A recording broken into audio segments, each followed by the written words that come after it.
Sahiwal police थाना गला मंडी के पतंग फरोशों के खिलाफ मुख्तलिफ कार्रवाइयाँ। 4 पतंग फरोश गिरफ्तार। मुलजमान के कब्जे से 2000 पतंगे और डोर की चरखियाँ बरामद। मुलजमान के खिलाफ मुकदमा दर्ज। मोहतरम नाजरीन, मैं हूँ सादिया बतूल और आप इस वक्त देख रहे हैं Zoya news network plus.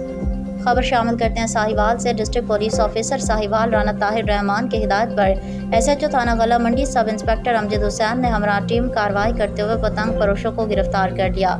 SHO थाना गला मंडी सब इंस्पेक्टर अमजद हुसैन ने कहा कि जानलेवा केमिकल डोर पतंगे बनाने, फरोख्त करने वाले और इस खूनी खेल का हिस्सा बनने वालों को कैफरे किरदार तक पहुँचाया जाएगा। किसी मासूम की ज़िंदगी से खेलने वालों के खिलाफ सख्त कानूनी कार्रवाई अमल में लाई जाएगी। पतंगबाजी जानलेवा खेल है। पतंगबाजी और पतंग फरोशी के जरिए शहरियों की जानें खतरे में डालने वाले कानून की गिरफ्त से नहीं बच सकते।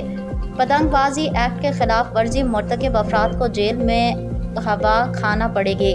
साहिवाल पुलिस पतंगबाजों और पतंग बनाने फरोख्त करने वालों के खिलाफ भरपूर कार्रवाइयाँ अमल में लाएगी। किसी खिलाफ वर्जी की सूरत में मुतल्लिका पुलिस को इत्तला दें।